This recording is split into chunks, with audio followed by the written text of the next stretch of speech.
Y'all know the vibes. Y'all know what time it is. It is the In the Scope podcast with your boy Joshua M. Hicks, senior writer for War Media. You can check out all of the exclusive content from War Media at weareregalradio.com or at our new Substack, warmedia.substack.com. You can also check out my personal social media on Instagram and Twitter at Josh M. Hicks Media. And I know it's been a while. It's been a little bit of a hiatus. I haven't been able to do much of my podcasting as of late, but we're back on it.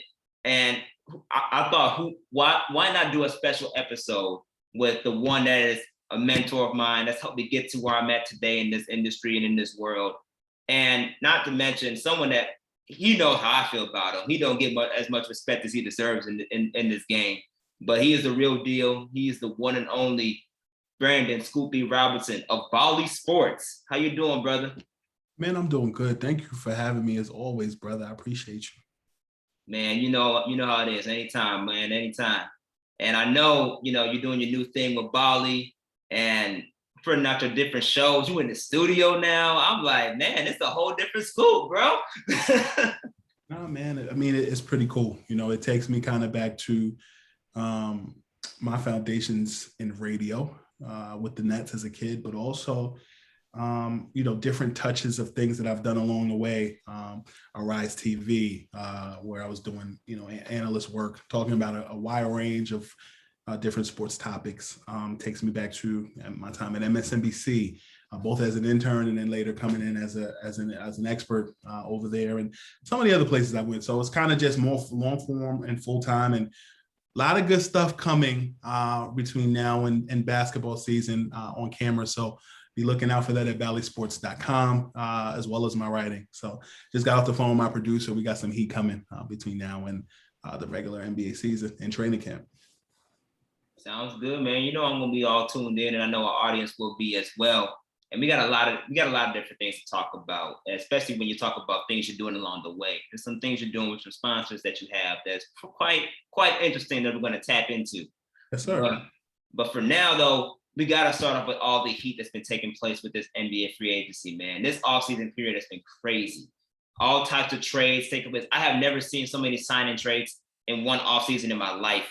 But this year, it's a lot of player movement. And one of them for sure, I got to start with is the hometown Chicago Bulls, man. They were able to bring in Lonzo Ball. They brought in Alex Caruso from the Lakers. They brought in DeMar DeRozan from San Antonio, amongst other players like reserves, like bringing back Green, as well as Tony Brad, and bringing in Tony Bradley. I mean, when I say the Bulls revamped this roster, they meant it. They really revamped this roster. And now, to me personally, this current roster construction to prepare with Zach LaVine and Nikola Vucevic, I think this should be middle tier playoff team. I'm talking 4 or 5, maybe 6 seed at the lowest if they really exceed to that expectation. Am I crazy? And Chicago fans crazy, Scoop, for having that high of an expectation for this team heading into this season? No, I mean, on paper, I think they're definitely a top 6 to 7 team. I hope top 6 so you're avoiding the play-in tournament, because to me, that's like being an 8th seed, in my opinion. But I think when you look at the Chicago Bulls, number one, bringing in Lonzo Ball, a guy that almost became a Chicago Bull at the trading deadline. If you paid attention to my reporting back in January on Inauguration Day, I had shared that there were a bunch of teams lined up, including the Orlando Magic, the Clippers, and some other teams that were interested in Lonzo. And later in the month, January going into February, I shared that the Bulls are not only a team interested, but that a team that Lonzo Ball wanted to join. And ultimately it happened. I can tell you that the Bulls were smart because they pretty much took a page out of the New York Knicks' book. And by that I mean, many people in New York, their logic was, well, why trade for him now? Keep the team the way it is, and then in the offseason revisit this and sign him to a 20 to 21 million per year deal. And the Knicks, or rather the Bulls, took a page out of that book because they didn't have to give up Kobe White. And from what I'm told, that was one of the deciding factors. Kobe is a fan favorite. Kobe likes it in Chicago. Me spending time with Kobe, as well as Zach LaVine and the Bulls, online and offline, I can tell you that he and Ryan Arcidiacono as well are a close-knit group of guys. And to see him in the fold still, adding, Alex Caruso is the icing on top. And what we didn't talk about was DeMar DeRozan.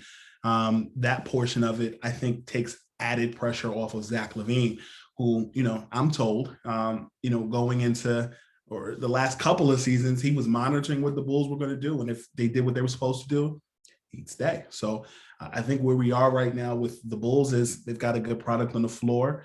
And so do the Washington Wizards. I think that those two teams mirror each other so much as it relates to offseason moves and trying to make their star happy in LaVine. And then on the other side in Washington with Bradley Beal. So I like what the Bulls did. I really like what Caruso brings to the Bulls, particularly shooting from downtown 40% last year. And, his ability to play defense is unmatched. And so is Lonzo Ball. If I'm not mistaken, Lonzo Ball averaged 1.3 steals per game for the Pelicans last season. And I think that when I look at this Bulls team, they've definitely racked up defensively. DeRozan has averaged, I think, 20 points per game the last 7 or 8 years. I think he averaged about 21 points per game last season. So, yeah, man, I definitely like the Bulls acquisitions. Going into the offseason, give or take, if they didn't opt in with Thaddeus Young, they would have about $24 million in cap space. If they opted in, it would be $16 million. And I know they had a player option for Ryan Arcidiacono, a Bulls player option of their choice, rather. And, they were able to preserve a lot because they got the sign and trade done. Thaddeus Young does fly the coop in the deal with DeMar DeRozan. And, I think they've upgraded. Larry Markkinen is an interesting case. I know the Spurs had interest. I know that the Charlotte Hornets had interest as well. But the Bulls are I don't want to say Larry's in a Dennis Schroeder type situation, but I do think that it's going to be interesting to see what happens next for him. Yeah, I'm personally, Larry Markkinen can leave. I'm cool with him, leaving the team if all else fails. But at the same time, though, I think the overlapping message for me that really makes this exciting for Bulls fans is the fact that these players were willing to come here. Like, they wanted to actually come to Chicago. And hearing about the DeRozan story about how Mark Eversley went to work and flew to Los Angeles to meet with him personally for a couple hours and pretty much sealed the deal with him, with the Clippers on the way, and they ride down the street supposedly. Like, for that type of effort. And I think about even from the beginning, how Billy Donovan got on board, how Arturas Karnisovas took that flight to Florida to meet with Billy and convince him to come the day after he got fired. I just feel like those type of moves really help seal the deal as far as other players and free agents that are top tier free agents for the most part, having their willingness to come to the city of Chicago. That's a great feeling to have, because we have not had that in a very long time. Them frequent flyer miles are at an all-time high, and they worked it to perfection, and they did what they needed to do. Bottom line, and as my late grandmother would say, top line too. Amen to that, for sure. And aside from the Bulls, though, I think there were some other key options as far as teams and what they did to bolster their roster. For me, I think Miami did a heck of a job in bringing Kyle Lowry and PJ. To where? Kyle Lowry to where? Of course, you're one of the first people to report that, folks. School's been reporting this stuff from the beginning, especially like you mentioned with Lonzo Ball. He's one of the first people to report about Kyle Lowry, having Miami as a destination and him going there this offseason. And shoot, it happened, obviously. And for the Heat to re-sign Jimmy Butler, as well as re-sign Duncan Robinson, and then you bring in PJ Tucker, Markieff Morris. I feel like you're going back to the Miamis of old with the toughness and the Pat Riley Miami that he really thrives for. And to me, this is like Pat Riley really going out with a bang. Like, if this is going to be his last hoorah, he's going to give a last hoorah. Mm-hmm. What did Jay say? This here's the victory lap, and I'm leaving. This is how you bring me back. Yep. After year 16s, it's 1.2. I'm doing 2.4, so I'm only doing 2. There you go. I think at the end of the day, Kyle Lowry kind of got a preview of Florida Sun, different part of Florida, playing his last season in Tampa with the Toronto Raptors being in Tampa. But, ultimately, I think as it relates to the Heat, not only did they re-sign Kyle Lowry, but then in addition to that, Jimmy Butler signs a 4-year extension.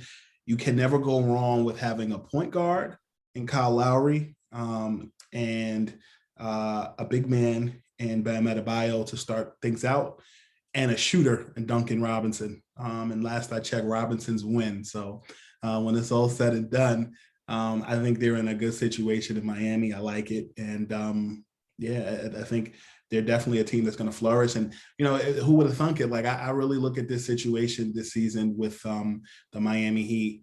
And you wonder in the first round, had they had the roster that they put together this offseason, would Milwaukee still have won it? So, it's interesting. It's a lot to sit and dissect, but Miami got better. The Wizards got better. The Chicago Bulls got better. I want to tap into the Wizards component, especially since, they did that big trade, trading Russell Westbrook back to his hometown team in LA. And then you bring in Spencer Dinwiddie to be your point guard, to pair right next to Bradley Beal. Mm-hmm. I'm glad you said the Wizards as a winning team that won this offseason, just because they got decent pieces back in Montrezl Harrell and Kyle Kuzma. Mm-hmm. At the same time, though, you do bring in another point guard and Spencer Dinwiddie who can ball. He ain't no scrub. The dude can ball. And put him next to Bradley Beal. Do you think this is enough to keep Bradley Beal happy in Washington? I mean, I understand the loyalty component, him trying to stay. He loves the DC area from what I've been told. He wants to be one of those loyal guys of the franchise, but he also wants to win. And at this point, with the way the East is going and bolstering, I don't know if he's going to have that chance to really win the way that he wants to. Is that going to be enough for him to really keep himself in Washington past this year? A St. Louis native has played for the played for the Wizards, not the Bulls, the Wizards for some time. That team is his team, in a world where not only were people contemplating that he would want out, and there were conversations there, he stuck it out, and you got to kind of give him respect for sticking out that process. But I'll add this: when I look at Bradley Beal, I think Kyle Kuzma coming to Washington, he has something to prove. And I'll also add this: I don't know if you know, the Warriors did make it official. They signed Steph Curry to a 2-year, signed him to a contract extension for the immediate future. So there's that. And we didn't talk about the Western Conference yet. But as it relates to Bradley Beal, I think that he's in a position to win. They brought in a new coach that's familiar with the landscape of the Wizards. His dad, Wes Unseld Sr., being part of that organization for a long time. So yeah, man, I definitely think that Bradley Beal has a chance to stay, and I don't think that they're done dealing. Really? You don't think what other moves could the Wizards potentially do then? Nothing right now, but what I'm saying is I think in the next year or so, he's settled. So because he's settled, there's a chance they can get him to stay. Okay. We'll see. We'll definitely see about that. Everybody listening right now, you're listening to Bally Sports Inside NBA Insider, Brandon Scoopy Robinson. Scoop, let's slowly but surely transition to the Western Conference and start off with, the LA, the City of Angels, because there's a lot to talk about in the City of Angels when you talk about the Clippers as well as the Lakers. We just got done talking about the Wizards and how they traded Russell Westbrook to the Los Angeles Lakers to pair with Anthony Davis and LeBron James and create the next big three. And the Lakers were able to make some interesting moves with the cap space that they have, because, the big three obviously making all 30 mil each at least. And then you're able to bring in a bunch of quality talent, veteran for players, for the veterans for the most part, with on veteran minimum contracts, like, Carmelo Anthony and Malik Monk, bringing back Taylor Horton Tucker, and bringing in Kendrick Nunn, and a bunch of other guys. Dwight Howard coming back to the Lakers. Like, for them to bring back that quality talent, you got to give Rob Pelinka his props for that. At the same time, though, does this really make them the automatic favorites, especially when you talk about the fact that this is a team that is on average 32 years of age, which is one of the oldest in the league, and you have at least 8 guys on that roster that's over 32 years old in general. So how are they going to make, do you think all this can work? And if so, is it enough to get LeBron the fifth ship that he's really yearning and desiring for? They have a shot. I think that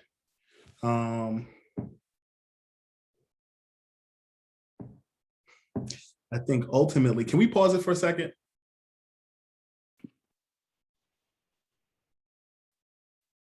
Everybody listening right now, you're listening to Bally Sports NBA Insider, Brandon Scoopy Robinson. Scoop, man, let's transition to the Western Conference, because of the fact that we just got done talking about the Washington Wizards and how they traded Russell Westbrook to his hometown in LA. And obviously the City of Angels is always buzzing when you got celebrities and top tier superstars in your town. But more specifically with the Lakers, you have a big three now with LeBron, Russell Westbrook, and Anthony Davis.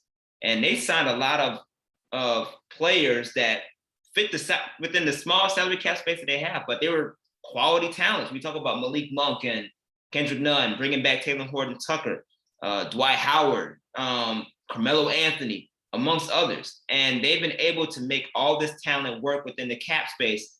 And I got to give Rob Pelinka a lot of credit for that, because that is very tough to do, considering you have 3 max players on your team.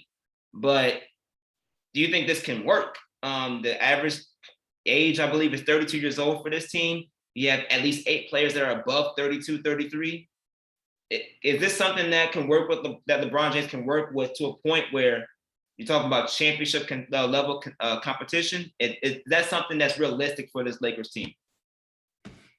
Yeah, and I think I'll add this. I think Taylor Horton Tucker has the potential to be what they thought Kyle Kuzma was going to be, as the young third piece next to LeBron and Anthony Davis. And you saw spurts of it during the regular season where Taylor did what he needed to do, particularly when LeBron was out or Kuzma was out. Early in the season, like wintertime, I remember. So when I look at that situation with the Lakers overall, I like it. They got to put it together. Most of these guys that came in are used to being the star or the guy, and I think it actually takes pressure off of them. I think, when you look at number one, Dwight Howard, last offseason, the Lakers and Howard were not on the same page, and all Dwight really wanted was a little bit more money. And he also wanted to close games. And I know that he and Frank Vogel had their issues in that regard, particularly in the playoffs against Houston, where they didn't really need him as a big at that point. That's when they had Harden and Russell Westbrook and others. But so they got to clean that up. But then I also look at the situation with LeBron and AD. I think they've put a lot of mileage on going before the bubble to now. And I think that moving forward, you got to move gingerly. Just because you have a Mustang doesn't mean you have to run it at 120 on the highway on the Dan Ryan. So, when I look at that situation in LA, I think that it adds value. And I think Dennis Schroeder actually did them a favor. I think that it's funny because I look at Dennis Schroeder and I look at Rajon Rondo, and I thought Schroeder would be their version of Rondo. A younger version of Rondo. And I think that Rondo raised his value and was able to go to Atlanta and transition into that coaching role that he wants. And ultimately, he went to the Clippers. He stayed in LA because he's ultimately traded to Atlanta. And so when I look at that situation with Schroeder, he did them a favor. I also think that Melo finally gets the chance to team with LeBron, which was supposed to happen 2 years ago. And, you look at the situation with Russell, he gets a chance to put one thing to his resume that he doesn't have, a championship. And, it's not like these guys are 32 and out of shape. Like they've played, they were key contributors to their respective teams this past season. Russell Westbrook got the triple-double record. Carmelo Anthony more than proved that he was worthy to play in the NBA for 2 seasons, playing for the Portland Trailblazers. And Trevor Ariza is in a better situation in Los Angeles than he is in Miami. And, that was a team, that Lakers team was a team he was considering, as you saw me reporting this season, when he was a free agent. So now he comes back to LA where he won a championship with Kobe Bryant, his hometown of Los Angeles. And, it's just a matter of sorting everything out. I just think that Dwight Howard is a better fit defensively in comparison to Montrez and Andre Drummond. And I feel like the Lakers had to go back and fix some mistakes, as well as the players in their situation. So, yeah, I definitely think that they have a super team. They have a big 4, and we'll see what happens. What about the team that's across the street in the LA Clippers? I know they've recently made some decent moves as of today. They're obviously going to be resigning Kawhi. They're bringing in Justice Winslow, which I think is an ideal fit for them. They brought back Nicholas Batum. They brought back Reggie Jackson. They're pretty much running it back with a couple additions. Does this Clippers team what more can the Clippers do to get themselves back to where they were last year, even in a better rate than last year? Because it's going to depend on Kawhi's health, and if he comes back this season. And I think that's why Kawhi returning to the Clippers makes so much sense, because I think the only other team that will kind of be patient with him in his return, if not the Clippers, would be the Knicks or the Nuggets.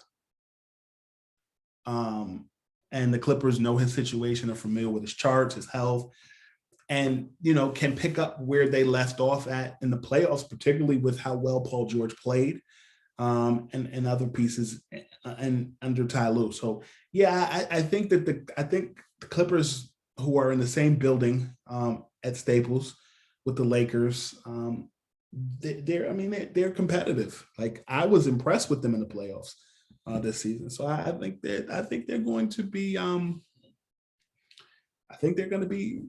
top 8 team. They're going to be in the pack. I'm interested to see what happens with Denver and Utah. Those are kind of one of those quiet teams that sneak up on you like that 5th or 4th cup of wine. And I think that I think they'll definitely be in the conversation in the West. Like, I take nothing away from them. It's interesting you brought up Denver and Utah, because Denver last year just wasn't the team that they needed to be, with Jamal Murray being out because of his ACL injury. And then Utah going out the way that they did in that playoff against the Suns. No, Denver played the Suns. I forgot who Utah played against specifically. Oh, the Clippers. How they went out the way that they did. And they made some interesting moves as well. Some small moves here and there to bolster up their roster. So do you see teams like the Phoenix Suns, who were a number 2 team number 1 team number 2, but went to the finals. And they brought back Chris Paul. They got JaVale McGee, a couple other pieces to help bolster that roster. Do you see teams like the Suns and the Nuggets and even the Utah Jazz, who we normally don't talk about on a daily basis, jump the ladder again and surprise a lot of teams to being those top 4 teams and eventually potentially making a finals run? Yeah, I think that this season, for example, you saw small team markets rise to the occasion. So I think, while we pay attention to the Lakers, we pay attention to the Clippers. I think we still have to pay respects to the Suns, the Nuggets, the Jazz.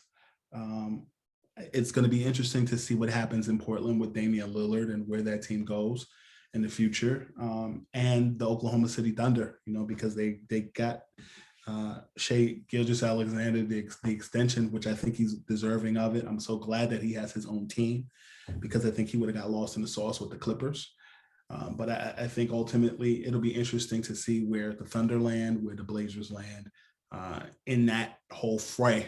And I'm not ready to write off Utah or Phoenix because, many people wrote off Milwaukee this season because of their loss in the playoffs to the Heat last year, and the Heat ultimately going to the finals in the bubble. So, yeah, it's going to be interesting to see. But Josh, I'll be honest with you, it's still so very early. Makes sense. Definitely makes sense. Everybody listening right now, you're listening to Brandon Scoop B. Robinson. Scoop, I want to transition to more of not necessarily the free agent component of it, but more off-season buzz that's been taking place. More specifically, we talk about potential trade rumors. We talk about the Damian Lillard situation, and the Ben Simmons situation you've been reporting on. If you can, give us an update of what you've heard around the league as far as what's really going behind the scenes with those two specific situations. We heard from someone that we respect and know, Chris Haynes. He's been reporting on Damian Lillard, saying that he's staying as of right now, but there still is, skepticism as far as how he will move forward with that team. And what you've been recently reporting with Ben Simmons, how pretty much he's trying to get out of there. He's going to Golden State is one of those teams that Philly's been discussing things with. Like, what's an update status on potentially those two situations, and where do you actually think it can go? Well, the Blazers situation with Damian Lillard, in my mind, I feel as though they hold the cards, similarly to the Sixers with Ben Simmons. And I'll say that as it relates to the Blazers first, they didn't improve with splashes in the offseason. They did lose Carmelo Anthony. They did lose Zach Collins, but they still do have their core of, Lillard and CJ McCollum. But I think that Damian Lillard is kind of in a similar situation that LeBron was in his first stint with the Cavaliers. Nobody wanted to come to Cleveland, and his return to Cleveland, he made Cleveland cool. And that was after winning 2 championships in Miami with the Heat. And, he helped the team of Cleveland, or the city of Cleveland, win a championship in 2016. So he owes them nothing. The Blazers situation is different in that I've never been to Portland, but I've been to Cleveland. And I know that Cleveland's coming attraction, another small market city, is the Browns and the Cavs and LeBron, and wherever LeBron comes to visit for whatever team he's on. I think for Lillard, they love him. And I think that he has mutual respect there. But I think also as it relates to Lillard's situation in Portland, he needs help. And I think even if you were to make a small move, hypothetically, where you moved CJ McCollum, hypothetically, I feel like the only way that would benefit Lillard is if you were able to find a way to get Ben Simmons to Portland. They hired a new coach in Chauncey Billups. But, I think this offseason they did re-sign Norman Powell. But he needs more help than just that. And I feel like Damian Lillard is a top 10 point guard or top 10 player, period, in this league. And when you have a top 10 player that wants to win a championship and be successful, you got to surround him with such things. And so if you're looking at trades as an option, if he wants out, you've asked me, I think off the bat, teams like the Boston Celtics, teams like the Philadelphia 76ers and New York Knicks make sense. But you'd have to potentially formulate moves that benefit those teams, which means that the Sixers, who have had constant conversations with the Golden State Warriors, as well as the Toronto Raptors, as well as the Miami Heat, as well as the Denver Nuggets, and a multitude of other teams, they would have to construct, particularly with what you saw with Washington and a trade that ultimately the Russell Westbrook move included the Wizards as well as the Nets and some other teams. You'd have to add other teams to a potential move. So hypothetically speaking, if the Sixers were looking to trade Ben Simmons somewhere, you might have to include Ben Simmons in a move with the Warriors as well as the Blazers, where you potentially give the Warriors what they want, which is Ben Simmons, and then you move Damian Lillard to the Sixers. But in order to make that happen, you would have to include a third team. So I know that in Toronto right now. Pascal Siakam, what's the future, particularly in the draft and what they've been doing? I know that Pascal Siakam has been discussed with a few teams. You probably have to include him in a move. If you're Golden State, you would probably have to move Moody in that trade. You probably have to move James Wiseman in a trade. And I think that ultimately, when it's all said and done, again, the Blazers don't have to move Lillard. The Sixers don't have to move Ben Simmons. But these are kind of the things that GMs and presidents are discussing at this time of the year, heading into training camp. You saw it with James Harden in Houston, where Houston was talking to Philadelphia. They were also talking to Brooklyn. So it's going to be an interesting offseason, and we'll see what happens. What about Buddy Hield per se? Because Buddy Hield, he's been kind of upset for the Kings for the longest. He finally got them the nudge and give him the money that he was deserving of. But now he's like, I got my money, but I'm not winning. I'm open to moving.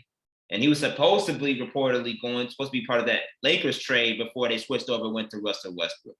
Buddy Hield is still available. And I believe I saw you post on Twitter recently regarding something that has to do with the Pelicans in that race as well. Can you elaborate more on what you've been reporting on regarding the Buddy Hield situation? Yeah, essentially, you look at the Pelicans and the deal that they did with Memphis right before the draft. They want to potentially expand that deal before it becomes official. Basically, that's kind of why you saw the Grayson Allen move earlier today. So ultimately, there's a situation where, and I tweeted it earlier, I've been on and off doing press all day, but in my tweet, I said, keep an eye out. Pelicans could try hard to expand the Memphis deal before it becomes official. Buddy Hield is a name that I've heard. You talked about Buddy Hield. The Lakers have wanted him, and particularly there was discussion during free agency. The Sixers, over the last couple of years, have salivated over the possibility of Buddy Hield. And I know that Sacramento and Philadelphia have had conversation.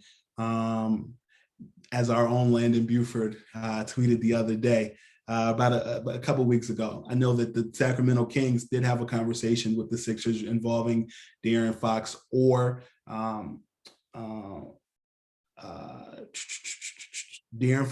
Buddy Hield. And ultimately, when it was all said and done, they didn't agree on anything. They could revisit it, just like the Warriors and the Sixers revisited that situation. So there's a lot of fluid conversations that a lot of teams are having. But as it relates to that particular move with the Pelicans, it would be a great touch because I think that they're missing a scoring guard, not a scoring small forward, because that's what Brandon Ingram is, and he's good at his job, but a complementary two guard in the same way that the Bulls have a complementary two guard to Zach LaVine and DeMar DeRozan. I think that they could utilize Buddy Hield in that same regard. It would be a return to New Orleans. I know that before Vlade Divac gave Buddy Hield that extension, I know that he was very frustrated. And I know that when Vlade ended up leaving, I know Buddy Hield was disappointed as well. They developed a bond. And it seems like a lot of people want out of Sacramento for whatever reason. Marvin Bagley's name has been floated around a lot also. So, it's going to be interesting to see how these two teams move forward. 3-team, 4-team deal. We'll see how that works. For me then, do you think there will be any more major splashes that we're going to potentially, get ourselves into? Because before we even started this reporting, there was a splash about Kevin Durant signing his extension with the Brooklyn Nets for a full 4 years, $198 million to go along with the Steph Currys, the Julius Randles of the New York Knicks and his extension. Trae Young got his extension. Luka Doncic got his extension. So all these stars are getting locked up, and Kevin Durant kind of hurts because, for me personally, just because he's building such a good bond with Zach LaVine, and he's raved about, the Bulls and what they're doing over there. You may give a little bit of a hint that he might actually want to consider coming to Chicago now that he's seen what's been going on, and they've been bonding over at Team USA. Mm-hmm. But aside from Kevin Durant, signing his extension and everything, do you think we could potentially see some major deals of superstars really solidifying what their futures are going to be moving forward? I think the only thing that you're going to see is a potential, I think, Ben Simmons or Damian Lillard. I think that's what many are waiting for. And I think we're waiting, and we'll see. That's all I have for you. Everybody listening right now, you're listening to Scoop B, the one and only Brandon Scoop B Robinson. Man, Scoop, it's been like I said, we talked, it's been a heck of an offseason that's been going place. I know you're continuing to do the reporting that you're doing, constantly on the phone and making sure you're getting the right information possible. At the same time, though, we are still actually in Olympic season. The Olympics are taking place, and to cover for last year's scheduling with COVID, and now you have both the women's and the men's teams in the gold medal game that's being played tonight. I think it's interesting that, even with everything going on, especially we talk about the men's side with, flights being delayed and false COVID tests and, players leaving the finals just to hop on a flight the next couple of days and fly over to Tokyo to be part of everything. And not to mention as well, Team USA hasn't been winning. They haven't been winning any exhibition games like that. Trying to figure out this new offensive system with Popovich and things of that sort. And now they go to Tokyo and they're in the gold medal game. Like, talk about how much of a transition it's really been with Team USA and how much of an impact really has been, not just for women but for men specifically, with all the ups and downs that they've seen. What does this really speak volume-wise for Team USA as a whole? I think it's good, but I also think that ultimately some of these other teams have had 2 weeks, 2 months, or a month to gel. That loss to France came, pretty rather quickly after the finals, and also once guys got out of their respective playoff series or what have you, rehab, what have you. So I think that the players in the USA team have found time to gel, and they're making it right. I honestly like the fact that they just didn't have a comfortable ride and they faced some adversity, because now they're able to kind of potentially win a gold tonight and put this thing to bed. Should we be worried as far as potential recruitments that's taking place in the Olympics? Because at least for Bulls fans, even though we love Zach LaVine, we want him to stay. He does have 1 year left on his contract. Could get an extension later on before the season starts, but if not, he's going to go for the max contract next year and next offseason, which he does deserve. He has been bonding and showing positive signs with the stars that he's playing with, and he's finally got a chance to know what it's like to play with top tier talent. Do you think, people like building relationships like that could potentially lure into these stars moving? There's been reported that Damian Lillard and Draymond Green have a great bond, and Damian Lillard may want to bring Draymond to Portland. Have you heard any of those type of things, or do you think anything could potentially take place?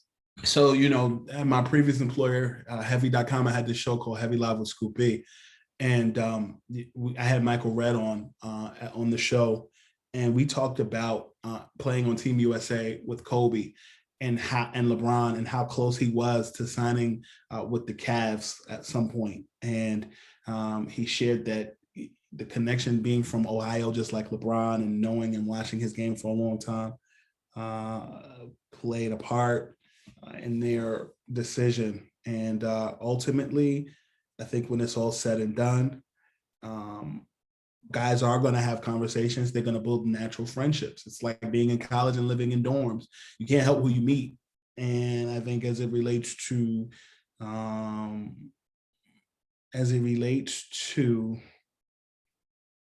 that, the bubble was the same recruiting tactic as well. Why do you think that Victor Oladipo ultimately found his way to Miami? That's where he wanted to go from the jump. He just got hurt in Houston. So, guys were in the same hotels, same pools, this, that, and the third. So, all of that just comes with the territory. So, no, I think, the Miami Heat team in 2010 was built off of recruiting between Wade, Bosh, and Moore. So, None of that really surprises me, Josh. You and I both know, you can't help who you meet. And there you go. Everybody listening right now, you're listening to Scoop B, Brandon Scoop B Robinson. Scoop, let's transition to what you're doing nowadays as far as Zenni Optical. You are doing a new series with them. And it reminds me in a way of what you did with Heavy Live, when you talk to, these superstars and celebrities that come on your show. You just talk about sports and life and culture as a whole. Zenni is Zenni Optical, very known eyewear company, and you're doing work with them. You have done work with them previously in interviewing Zenni clients, especially when it comes to the Bulls specifically with their sponsorship, Kobe White, Ryan Archinano, and things of that sort. Talk about how did this show come about, and what is to look forward to it with this upcoming series.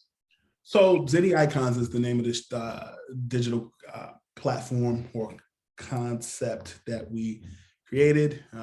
We started meeting about it in January, actually, January 8th, literally the morning after I had tweeted about Kyrie Irving's issue with the state capitol and him not playing in that game against the 76ers. And ultimately, when it was all said and done, I was on the phone with Zenni and we discussed Zenni Icons, which, EYECONS, play on words there, but interviewing iconic people about various things.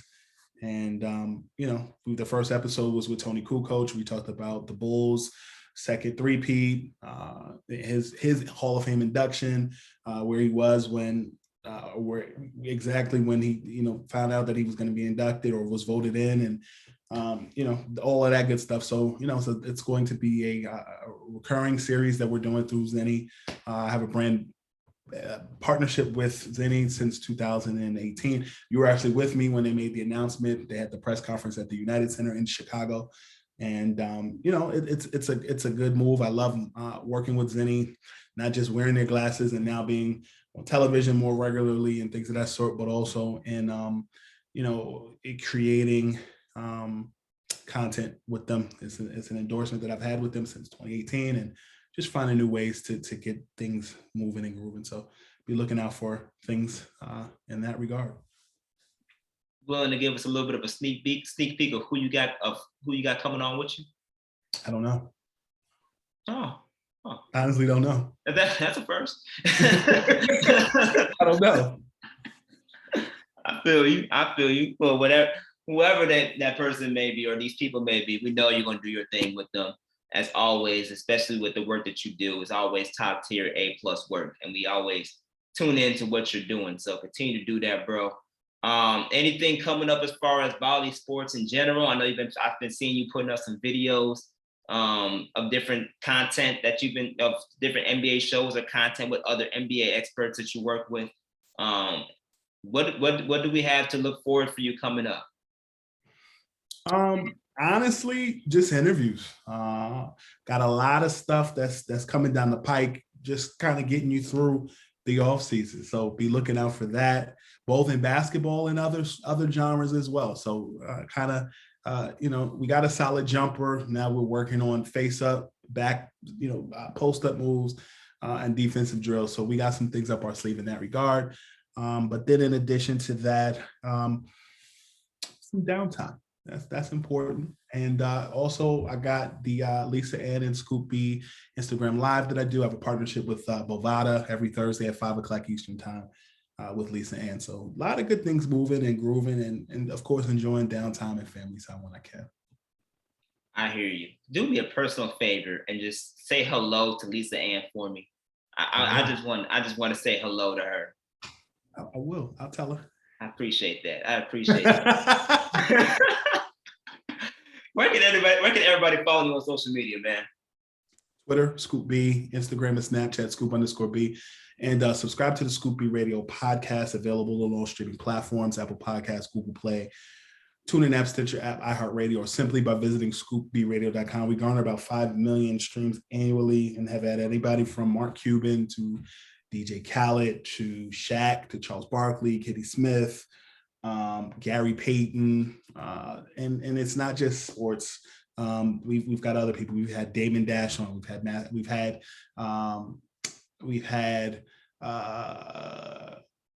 Too Short. We've had a multitude of different people. We started it in 2016 while I was still at CBS Radio, and it started from a Timberland box.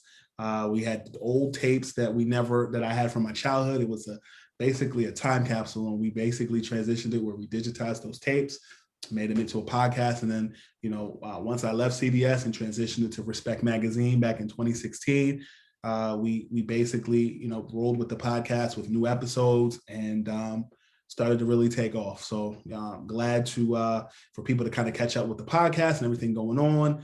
Lisa Ann, Bally, Zenni, million and one things going on, and a lot of things happening in the fall and the fourth quarter of this year that you guys should be paying attention to. I promise. For sure. I'm going to be looking forward to it. And I'm happy and proud of you for all the work that you're doing, man. I'm definitely going to continue to keep up with what you're doing. And for sure. Anytime. And everyone, just as a quick reminder, you can follow me on Instagram and Twitter at Josh M. Hicks Media, and follow everything War Media related. WeAreRegalRadio.com, warmedia.substack.com for all your latest content. We got a lot of great games coming your way. You can catch us on all podcast platforms: Google Podcasts, Spotify, Apple Podcasts, you name it. We're all over.